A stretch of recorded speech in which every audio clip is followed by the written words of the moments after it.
Muito bom dia, professor Rogério. Bom dia a todos que estão presentes no 11º Sábado do Saber. Estou aqui com a professora Ana Cláudia. Professora, é um prazer poder contar com seus conhecimentos aqui no nosso Sábado do Saber. Vamos às perguntas então, né, professor? Ana Cláudia, conte-nos sobre a sua carreira acadêmica e como que você se atraiu pelo direito eleitoral e partidário. Bom, em primeiro lugar, muito bom dia a todos, a todas que aqui se encontram. É um prazer imenso estar aqui, principalmente para essa plateia de estudantes que, sem querer falar nada, é a minha preferida.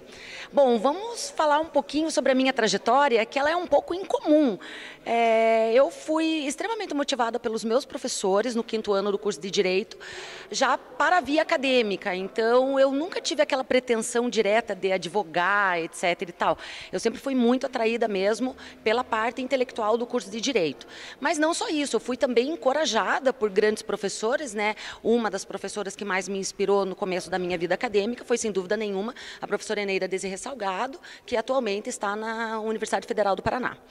E eu já terminei o curso de Direito, já muito inclinada para a parte acadêmica, e o meu sonho, que depois virou um pseudo-sonho de virar juíza, ele foi diretamente trocado pelo sonho de ser uma acadêmica mesmo. E depois eu consegui uma bolsa de estudos com o governo espanhol, fui estudar o meu mestrado, o meu doutorado lá na Espanha, fiquei algum tempo lá, fiquei 7 anos lá, e eu voltei depois de um tempo já com os títulos em mãos, e eu vejo que eu fiz uma boa escolha, porque eu sou muito realizada no que eu faço. Então, eu acredito que, antes de mais nada, a gente tem que pensar na nossa realização pessoal.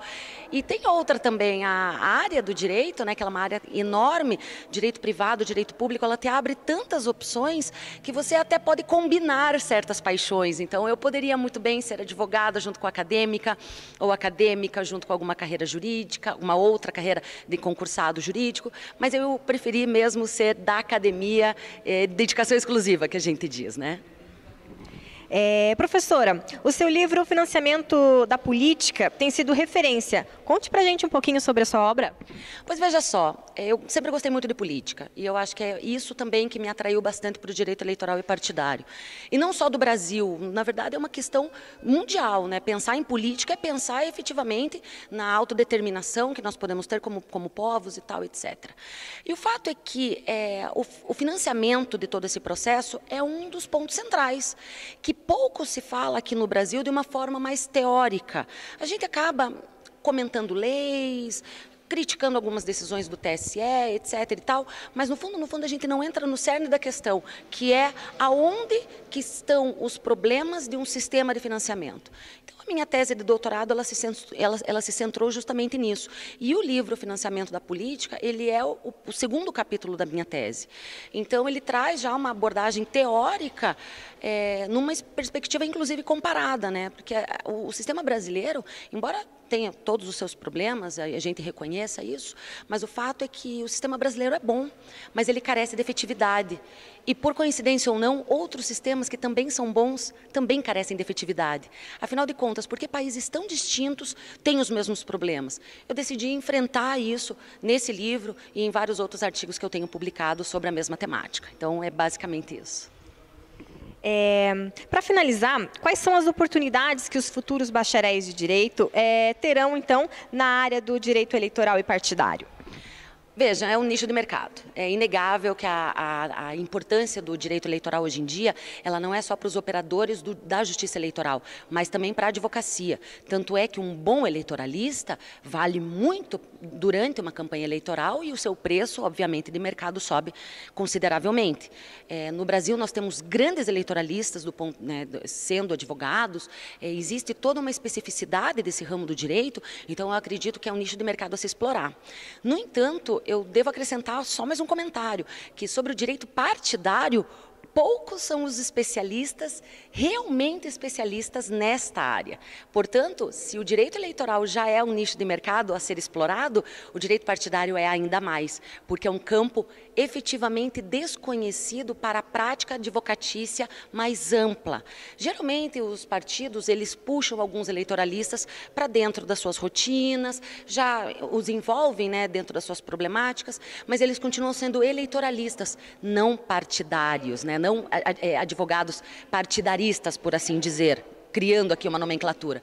Eu acredito que é um nicho de mercado muito bom e é um campo do direito que merece ainda muita atenção, porque infelizmente aqui no Brasil o direito partidário, ele talvez seja um pouco negligenciado ainda do ponto de vista acadêmico. Então eu conclamo a todos que quem efetivamente tiver interesse, que venha comigo nessa trajetória, comigo e com mais outros especialistas, porque esse campo do direito é realmente apaixonante. Professora, soubemos que a senhora está prestes a lançar um novo livro que se chama Candidaturas Independentes. Conte pra gente um pouquinho sobre essa obra.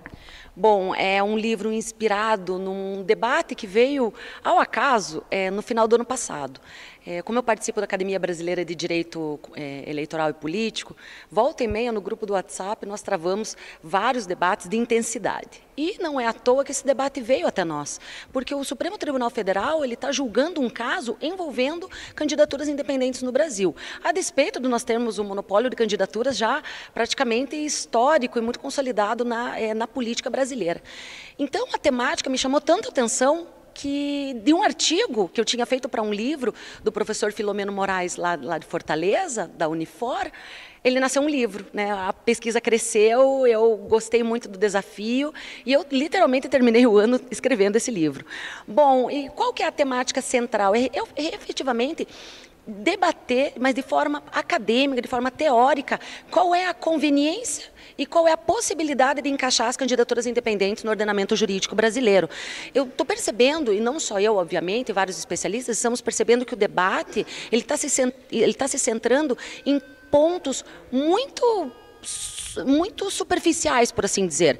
A gente gostaria de aprofundar o debate, a gente gostaria de trazer mais elementos para poder sofisticar todo esse raciocínio em torno das candidaturas independentes, né? Eu não vou contar os resultados da minha pesquisa, mas eu gostaria muito de dividir publicamente tudo aquilo, né, que eu pensei, que eu raciocinei durante esse tempo, e eu gostaria efetivamente de contribuir para uma melhor elaboração de um posicionamento dos acadêmicos em geral e, por que não, dos alunos, né, que estão interessados na temática. Ótimo. Professora Ana Cláudia, muito obrigada pela sua presença aqui no Centro Universitário Unidom Bosco. Thalita Nogari, para o Sábado do Saber.